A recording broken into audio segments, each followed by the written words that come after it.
Bom, agora nosso objetivo é demonstrar a proposição 1, né? E antes disso, dar o axioma 3.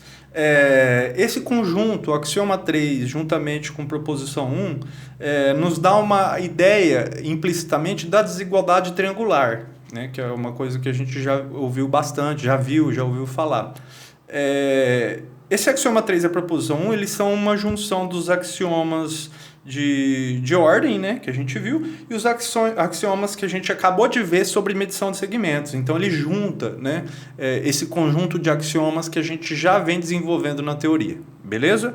Bom, vamos primeiro para o axioma 3 para poder fazer a proposição 1. O que diz o axioma 3? É bastante intuitivo. Se um ponto C encontra-se entre A e B, né? Ou seja, naturalmente, né, a gente teria aqui, né, se um ponto C encontra-se entre A e B, o que a gente tem aqui no enunciado, nas hipóteses, se um ponto C encontra-se entre A e B, o que a gente pode dizer sobre a medida desses segmentos, o comprimento desses segmentos envolvidos? A gente pode dizer o seguinte, que o segmento AC, olha só, o comprimento do segmento AC mais o comprimento do segmento CB, AC mais CB vai ser igual a quanto? Isso aqui são números reais, tá? Isso é muito importante. É o comprimento de AC e o comprimento de CB. Vai ser naturalmente igual ao comprimento de AB. Isso ocorre porque C está entre A e B.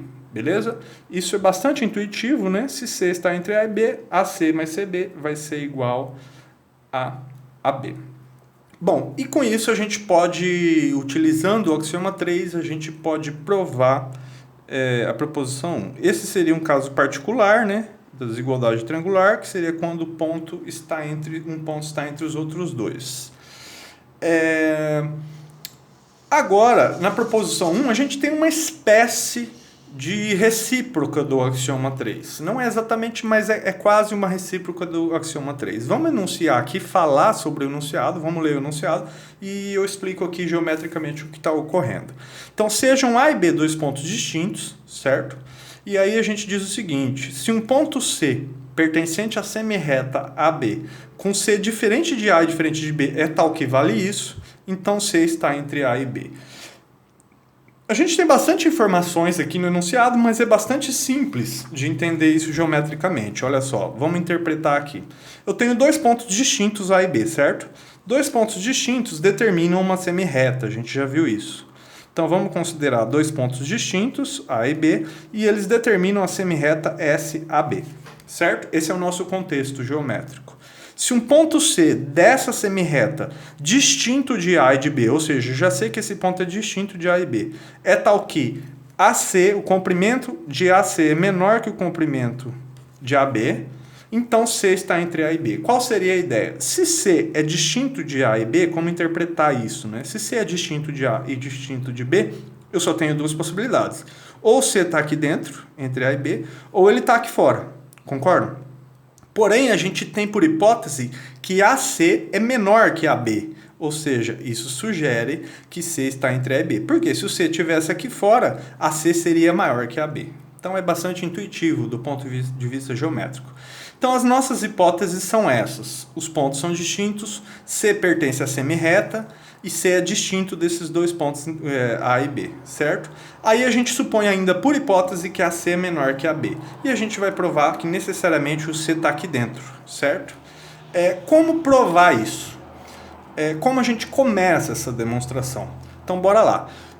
Utilizando as nossas hipóteses, que são todas essas até aqui, a gente já sabe que como C é diferente de A e C é diferente de B, só existem duas possibilidades, concordam? Ou C está entre A e B, ou C pertence à semirreta, de modo que B está entre A e C. Só existem essas duas possibilidades. Então vamos começar escrevendo isso, certo? Essas são as duas possibilidades. E aí a gente usa a hipótese para mostrar que vale essa.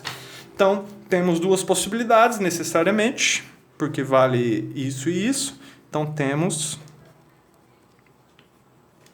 somente duas possibilidades nessas hipóteses. Temos duas possibilidades, certo? Quais são? Vamos fazer aqui o desenho da semirreta, só para efeito de... não serve para efeito de demonstração, mas auxilia bastante. Então, os dois pontos distintos definem a semirreta SAB, certo? E só temos duas possibilidades. Ou C está entre A e B, é uma delas. C entre A e B, certo? Essa é uma possibilidade. E a outra, ou B está entre A e C. B entre A e C, certo?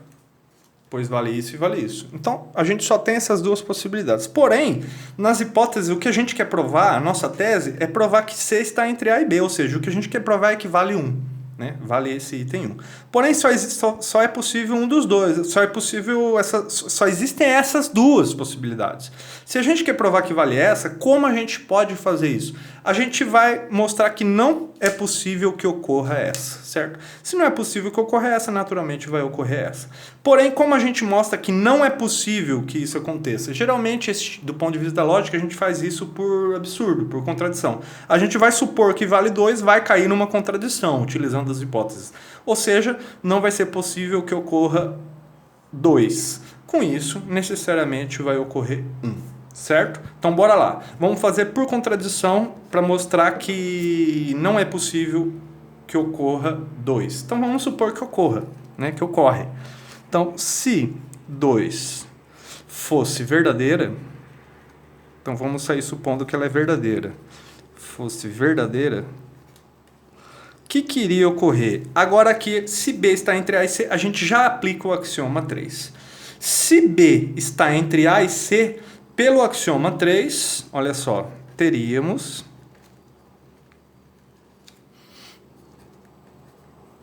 pelo axioma 3,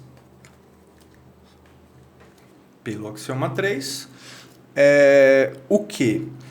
Se B está entre A e C, então AB mais BC vai ser igual a AC. Aplicação direta do axioma 3. Então teríamos que... o que aqui?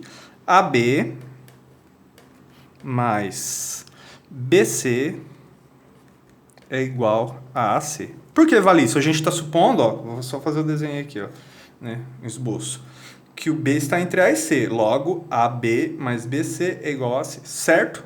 Bom, agora a gente utiliza isso para cair numa contradição. A gente precisa cair numa contradição aqui, certo? Porém, olha só, assim... o que decorre dessa igualdade? Olha só. AB, eu vou cair em contradição com isso aqui, ó. Eu vou cair em contradição com essa hipótese. Essa é a ideia. Então, eu vou pegar aqui AB, certo? Vou afirmar que AB é menor do que esse termo aqui, para poder comparar com AC, certo? Posso afirmar que é menor? Posso. Já explico por quê. É estritamente menor. Então, AB é menor do que AB mais BC. Por que é estritamente menor? Porque esse número aqui, isso aqui é uma desigualdade de números reais, certo? Esse número aqui é o próprio AB. Porém, esse número é positivo, é necessariamente positivo. Por quê? Ele é positivo porque, por hipótese, C é diferente de B. Se C é diferente de B, o comprimento, né, do segmento BC é maior que 0. Logo, como esse número é positivo, esse cara é estritamente menor que esse.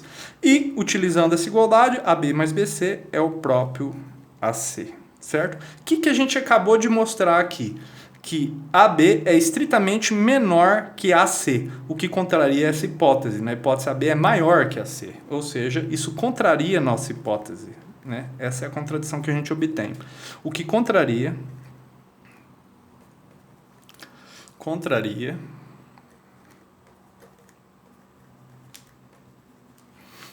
a hipótese. A hipótese AC menor que a B. Essa é a hipótese que a gente está contrariando, certo? Bom, caímos em contradição com a hipótese. De onde ela surgiu? De onde surgiu essa contradição?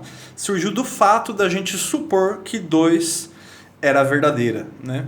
A gente supôs que 2 fosse verdadeira e caiu em contradição. Logo, 2 não é verdadeira. Como só poderia ocorrer 1 ou 2, segue que ocorre 1, que é exatamente a nossa tese.